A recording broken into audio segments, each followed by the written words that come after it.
The railway cars gleamed under the Virginia sun, their polished exteriors reflecting clouds drifting across the summer sky. These were not the cattle wagons or freight cars that prisoners had expected, but actual passenger coaches with upholstered seats and windows that opened to admit fresh air. American soldiers gestured for the Germans to board, their manner more suggestive of transit officials than prison guards. Inside, the prisoners found themselves in surroundings that exceeded the comfort of many trains they had ridden even before the war. Cushioned benches ran along both sides of each car. Overhead racks provided storage for the few possessions prisoners still carried. The floors were clean, the windows unbroken, the whole atmosphere one of ordinary civilian transport rather than the movement of captive enemy combatants. As the trains pulled away from the coastal areas and began their journey westward, the true nature of American openness became apparent. No one attempted to close curtains or block windows. No guards ordered prisoners to avert their eyes from strategic locations. Instead, the route cut directly through populated areas, industrial zones, and agricultural regions, offering an unobstructed view of American society in motion. Through those open windows, the captured soldiers witnessed scenes that would have been carefully hidden in any European nation at war. Men pushed lawn mowers across suburban yards, maintaining their property with peacetime concern for appearances. Children clustered around ice cream vendors, their faces sticky with summer treats. Young couples walked arm in arm through town squares, apparently unconcerned about the war raging on distant continents. At station platforms where the trains paused briefly, civilian passengers and railway workers stared at the prisoners with curiosity rather than hatred. Some people waved, whether in greeting or simple acknowledgement was unclear, but the gesture itself seemed incredible to men who expected to be despised.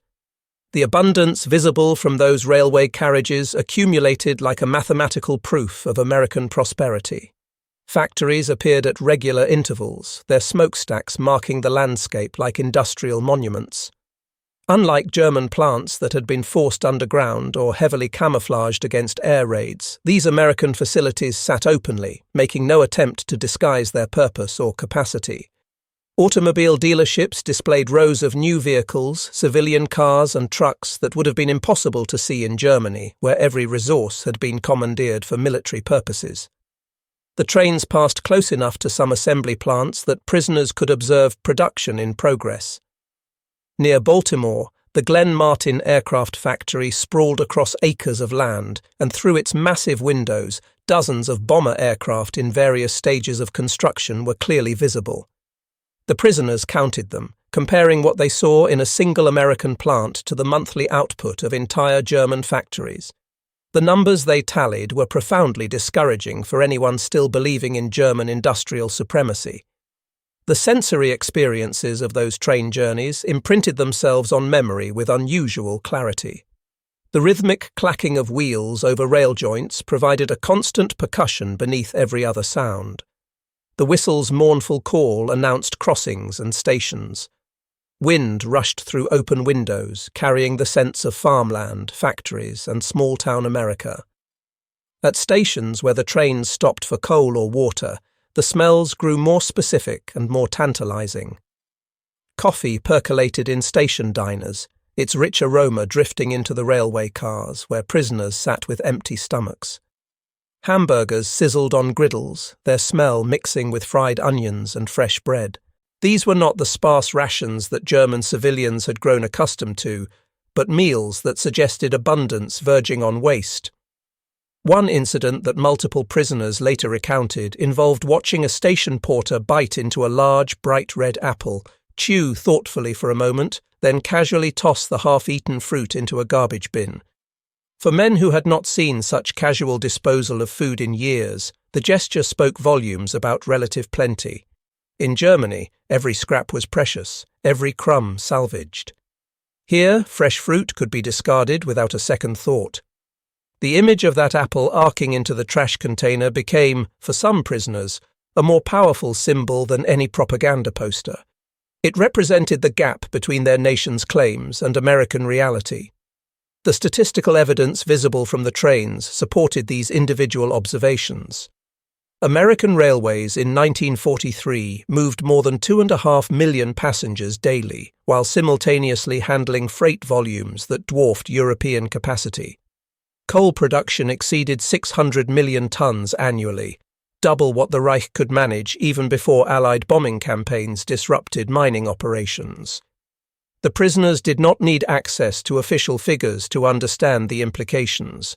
Every loaded freight car they saw, every train that passed going the opposite direction, every siding stacked with raw materials testified to productive capacity that made German industrial achievement look modest by comparison. For soldiers who had been assured of their nation's technological and economic superiority, the evidence rolling past their windows was devastating. The journey also carried psychological weight beyond the mere observation of prosperity. These prisoners were not being hidden from the American public, tucked away in secret convoys that moved only at night. Instead, they travelled openly, visible to anyone who cared to look. The American government apparently had no fear that its civilians would panic at seeing enemy soldiers, no concern that the presence of prisoners might undermine morale or provoke disorder. This confidence in social stability was itself a kind of strength that prisoners recognized and respected. In Germany, such openness would have been unthinkable. Captured Allied soldiers were moved under cover, their presence concealed from civilians who might react unpredictably. The contrast suggested that American society possessed a cohesion and resilience that German propaganda had consistently denied. Some civilians went beyond mere observation to active kindness. At certain stops, families approached the train cars with offerings of food. Sandwiches wrapped in waxed paper passed through windows. Bottles of cold water or soda appeared. These gestures came without fanfare or official sanction, simply individual acts of human compassion toward young men who happened to be designated as enemies. The prisoners receiving such gifts found themselves confused by the contradiction between their status and their treatment.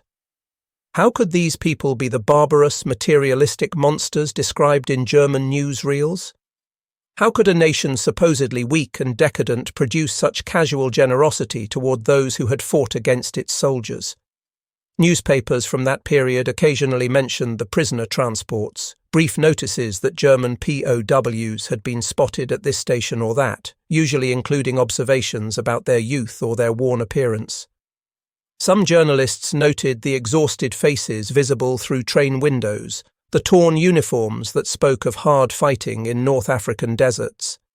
A few papers published photographs, grainy images of captured soldiers looking bewildered as they passed through American territory. These media mentions treated the prisoners as a curiosity rather than a threat, another sign of how the war was progressing, but not something that required fear or hostility from ordinary citizens. The trains themselves became classrooms in relative prosperity. Every mile revealed new evidence. Water towers rose at regular intervals, ensuring reliable supply to communities large and small. Grain elevators dominated small-town skylines, their bulk suggesting harvest abundance. Telegraph wires strung along the tracks connected every hamlet to a national communications network. The infrastructure alone, mundane and unglamorous, represented investment and organization that impressed even skeptical observers. These were not emergency wartime measures, but the ordinary operation of a peacetime economy that had shifted into military production without sacrificing civilian function. For prisoners who had experienced the grinding shortages of German wartime life, the contrast was almost unbearable. They remembered ration cards that bought less each month. They recalled cities where entire neighborhoods had been reduced to rubble by bombing raids. They knew of factories operating at partial capacity due to material shortages and power disruptions. Yet here, visible through train windows, lay a country that seemed hardly touched by war. Yes, young men were absent, serving in uniform overseas. Yes, certain luxuries had disappeared from store shelves. But the fundamental machinery of civilian life continued operating smoothly, producing enough for both military and domestic needs. Doubt crept into minds prepared by years of ideological certainty. If their leaders had lied about American weakness, What other lies had they been told? If the enemy possessed such overwhelming productive capacity, how could victory have ever been achievable? These questions had no comfortable answers, so many prisoners pushed them aside, focusing instead on immediate concerns about their own fate. But the seeds had been planted, the evidence accumulated, and with every passing mile, the foundation of belief in their cause eroded a little more. The destinations toward which these trains carried their passengers would intensify the cognitive dissonance. The prisoner of war camps awaiting them represented another paradox, places of confinement that nevertheless offered amenities and opportunities exceeding what many Germans knew in freedom. Medicine, food, shelter, and eventually education would demonstrate that America's approach to captivity diverged radically from what prisoners expected. The contradictions visible from train windows were merely preparation for contradictions they would live daily behind barbed wire fences. When the trains finally reached their destinations and the prisoners disembarked onto station platforms in places like Texas, New Mexico, or the upper Midwest, they stepped into American communities that viewed them with curiosity rather than malice. Local residents gathered to watch the unusual sight of enemy soldiers marching through their towns. Some spectators showed hostility, certainly, particularly those who had lost sons or brothers in combat. But more common was simple interest, the same attention that might greet any unusual occurrence in a small town where excitement was rare. Children pointed and whispered. Elderly men who had fought in the previous war studied the prisoners with knowing looks. Women clutched purses and watched silently, their faces revealing complicated mixtures of emotions that prisoners could not easily interpret. The camps themselves came into view as the final leg of each journey concluded. Rows of wooden barracks stretched across cleared land, laid out with military precision. Guard towers stood at intervals along perimeter fences, their searchlights ready to sweep the grounds after dark. Barbed wire marked clear boundaries between captivity and freedom. Yet even in these first glimpses, certain details suggested that this imprisonment would differ from what the prisoners had anticipated. The barracks looked new, constructed recently for this specific purpose. Electricity poles carried power lines to every building. What appeared to be a hospital wing occupied one corner of the compound, and in the centre, a large open area suggested space for recreation or assembly, not merely the cramped confinement that characterized military prisons in Europe. The gates swung open to receive them, and the next chapter of their captivity began. What awaited inside those fences would challenge everything they thought they knew about how nations treated captured enemies. Medical care that rivaled what their own soldiers received, food that exceeded their rations back home, and amenities that made captivity feel less like punishment than like involuntary residence in a strange land. The psychological impact of such treatment would prove as strategically significant as any battlefield victory, transforming enemy combatants into witnesses of a different way of organizing society, a different set of values, a different relationship between state and citizen. As the prisoners filed through the gates and began the processing that would assign them to barracks and work details, many experienced a moment of profound disorientation. Nothing about this matched their expectations. The journey from African battlefields to American detention camps had been surreal enough, but the reality of life inside these compounds would prove even more bewildering. They had come as warriors in service of what they had been told was a superior civilization. They would leave having seen a society that demonstrated superiority not through conquest, but through the simple yet revolutionary act of treating its enemies as human beings deserving of basic dignity and care. The transformation had begun before they even realized it was happening, started with a harbor scene that contradicted propaganda, continued with train rides through prosperous landscapes, and would now deepen into daily experiences that rewired understanding of what nations could be and how they might treat one another even in the midst of total war. The camp that many prisoners came to know best was Hearne in Texas, though dozens of similar facilities dotted the American landscape from coast to coast. Built in late 1942 by military engineers working at remarkable speed, Hearn sprawled across more than 700 acres of flat Texas terrain. The compound could house nearly 5,000 men, a population exceeding that of the nearby town sharing its name. From above, the camp would have looked like a small city, its grid of streets and blocks laid out with the precision that characterized American military planning. The first paradox struck prisoners as they were assigned to barracks and given their initial orientation. Each building had electricity, not just dim bulbs powered by unreliable generators, but proper wiring connected to the Texas power grid, providing current for lights, fans, and other conveniences. For men who had grown up in rural areas where electrification remained incomplete even in peacetime, the idea of having electric lighting as prisoners seemed absurd. Ceiling fans rotated lazily in the summer heat, stirring air that otherwise would have been suffocating in the Texas climate. Light bulbs provided illumination at the flip of a switch, no need for candles or oil lamps or sitting in darkness after sunset. The prisoners wandered through their assigned quarters, touching these amenities as if verifying their reality. Bunks lined the walls, each with a thin mattress that nevertheless represented more comfort than many had known in military service. Footlockers provided storage for personal items.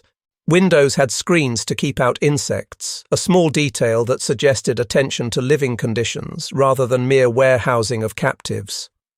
One former prisoner, writing his memoirs decades later, admitted that his first thought upon entering the barracks was that some mistake had been made, that these facilities were intended for American troops and the Germans had been directed to the wrong buildings by accident.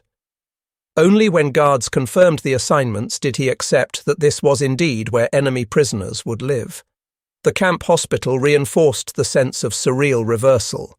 Located in a dedicated wing of the compound, it contained examination rooms, a surgical theatre, recovery wards, and pharmaceutical storage that would have made many German field hospitals envious. American and German doctors worked side by side, the latter being captured physicians who had been allowed to continue practicing medicine under supervision. The antiseptic smell of carbolic acid and other disinfectants filled the corridors, familiar to anyone who had spent time in medical facilities, but somehow more intense here, suggesting standards of cleanliness that went beyond military necessity. Equipment gleamed with recent manufacture. Bandages and gauze were plentiful rather than rationed. And most remarkably, the medicine cabinets contained supplies of penicillin, the wonder drug that had revolutionized the treatment of bacterial infections. German military medicine in 1943 still relied primarily on sulfur drugs and traditional antiseptics.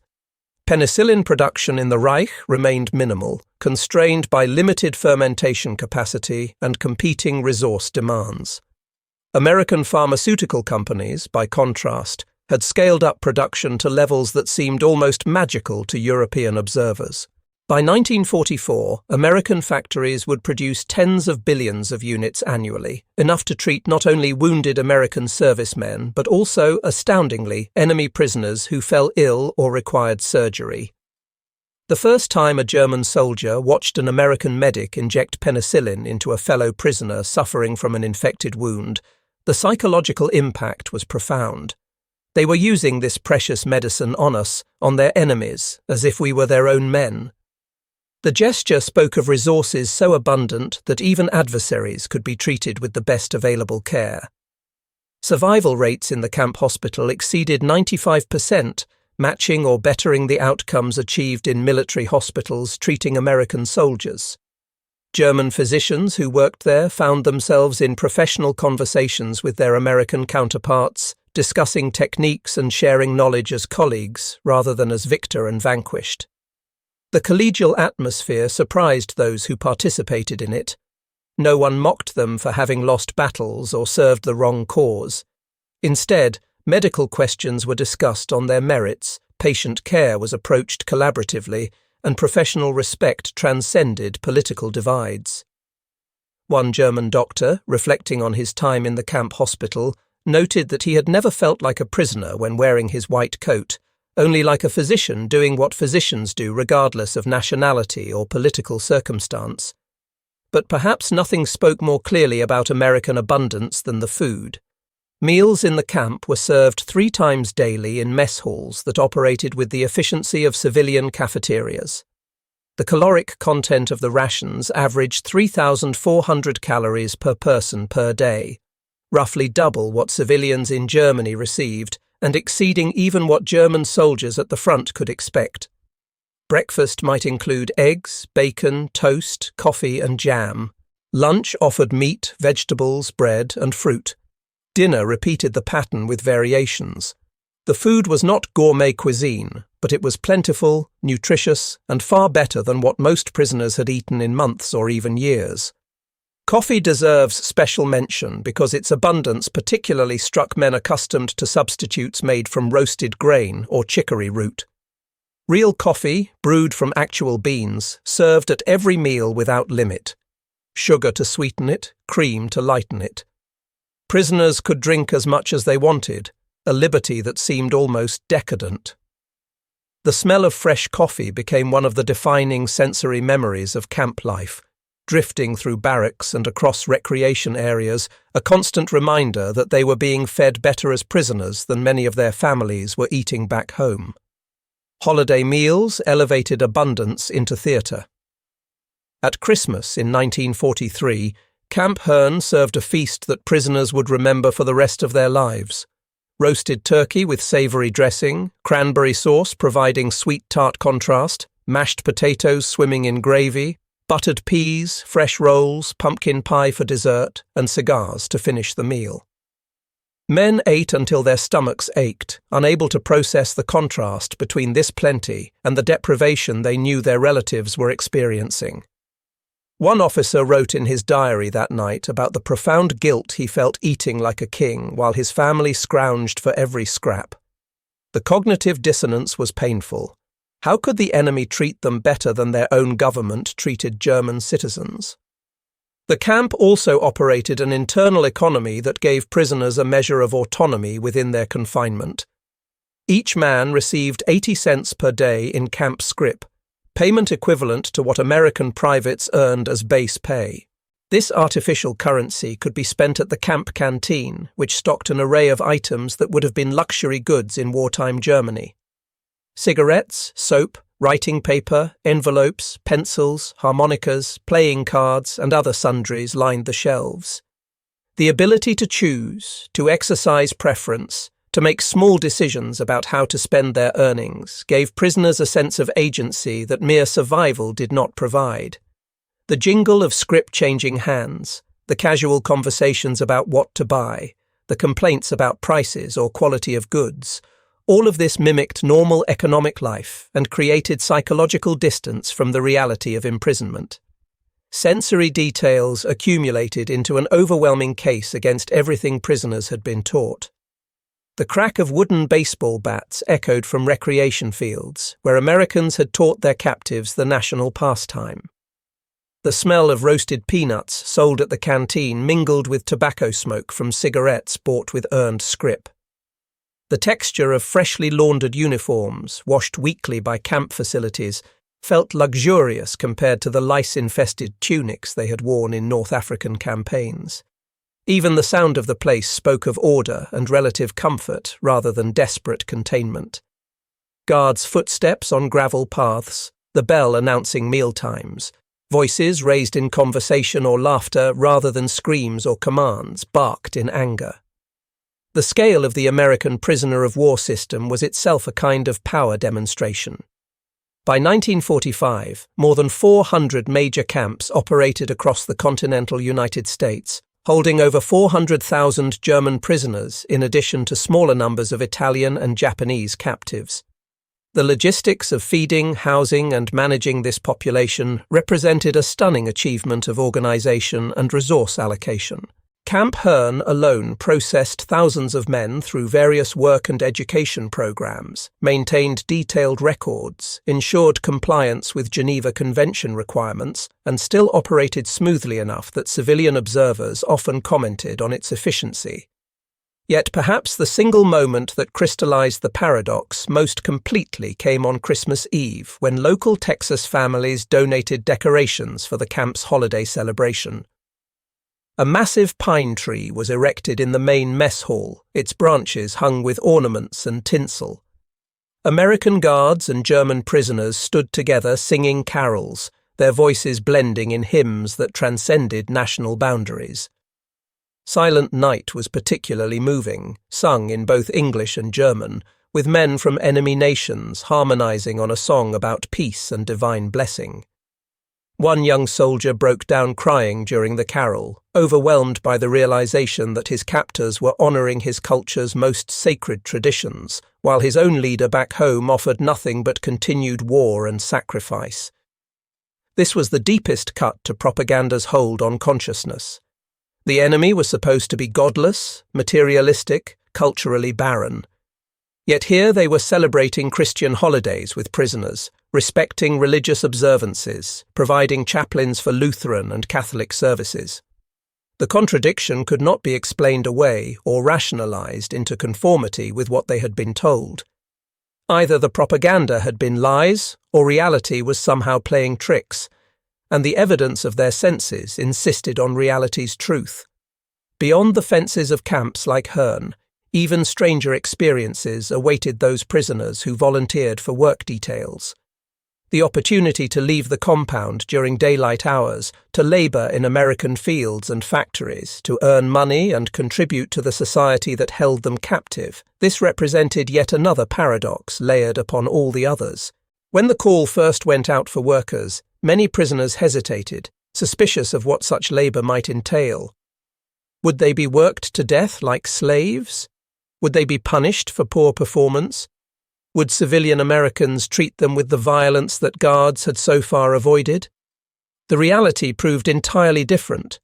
Trucks arrived at camp gates to transport work crews to nearby farms and businesses.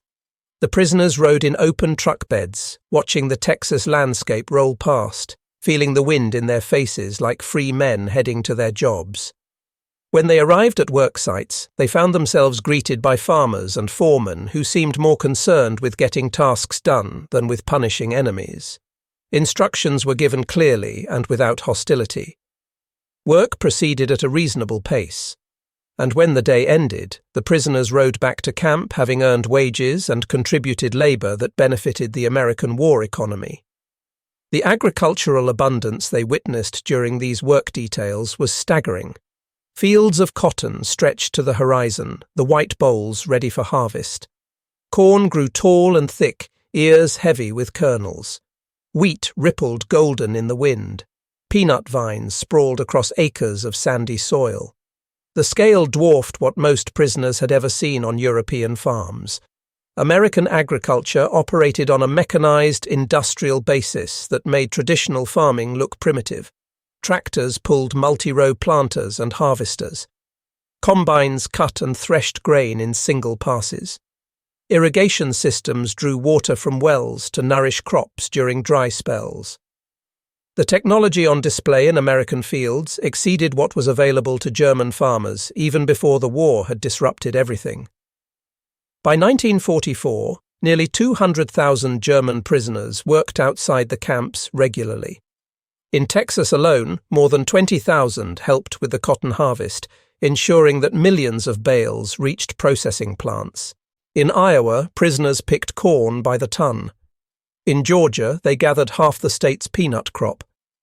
The labor filled gaps left by American men serving overseas, keeping agricultural production at levels necessary to feed both military forces and civilian populations. And the prisoners, observing this abundance firsthand, could not help but compare it to conditions back home, where food shortages were worsening and civilian morale was fraying. The sensory experience of farm labor embedded itself in memory. The sweet smell of fresh-cut hay mingled with the tang of diesel fuel from tractors. The rough texture of cotton bolls and peanut vines reminded hands accustomed to weapons of the reality of agricultural work. The relentless sun beat down on backs bent over row crops, but water was provided freely and breaks were scheduled regularly. No one drove them with whips or threatened violence for working too slowly. Instead, farmers treated them as hired help, temporary workers filling a need, human beings performing a job rather than enemies being punished through forced labour.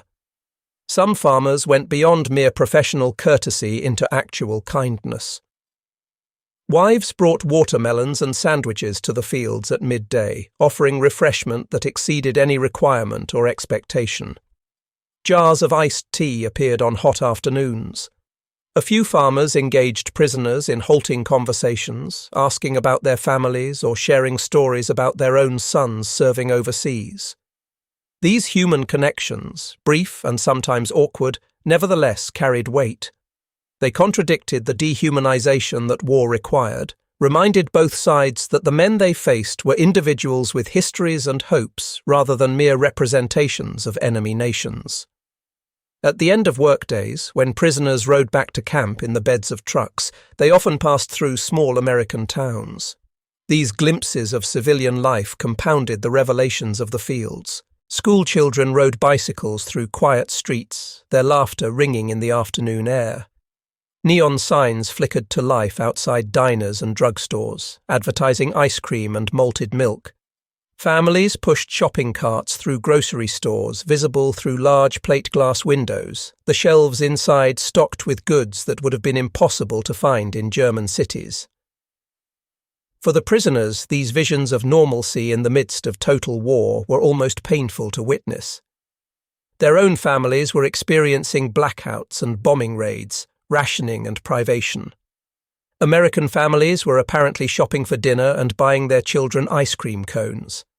The wages prisoners earned, though modest, gave them purchasing power within the camp economy and even allowed some to send Red Cross parcels back to Europe.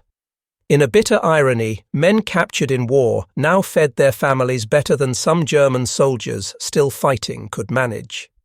The scrip accumulated in footlockers represented not just buying power, but evidence of productive contribution, proof that even in captivity they could be useful rather than merely warehoused. Some prisoners took pride in their work, measuring their self-worth by the rows picked or bushels harvested. Others felt conflicted about aiding the enemy economy, but all of them recognized the paradox of prisoners living better than civilians at home. Statistics documented the scale of the contribution. By war's end, German POWs had provided more than 90 million man-days of labor across the United States. They harvested crops that fed millions, felled timber that built military installations, worked in paper mills and food processing plants, even laid roads and maintained infrastructure. The productivity was real and significant. America had transformed captive enemies into a workforce through contracts and compensation rather than coercion, demonstrating yet again that its approach to war diverged fundamentally from the totalitarian methods prisoners had been trained to accept as normal. But beyond economics, the most profound impacts came through individual human encounters that revealed shared humanity beneath the uniforms and ideologies. A farmer's daughter in Minnesota remembered a prisoner who helped her with algebra homework during breaks, patiently explaining concepts in broken English supplemented with drawings in the dirt. Another family recalled POWs playing violins at a barn dance, their music drifting across fields under the stars, while Americans and Germans alike listened and danced. These moments of cultural exchange, informal and unplanned, created connections that transcended the war's divisions. They revealed that music, mathematics, laughter, and kindness were not properties of any particular nation, but part of the common heritage of humanity. The propaganda that had shaped these prisoners painted America as soulless and materialistic, obsessed with money and lacking any depth of culture or spirit. Yet the evidence accumulated daily against that characterization. Americans displayed generosity that seemed rooted in genuine goodwill rather than calculation. They shared their food, their music, their time with men who had recently been trying to kill American soldiers.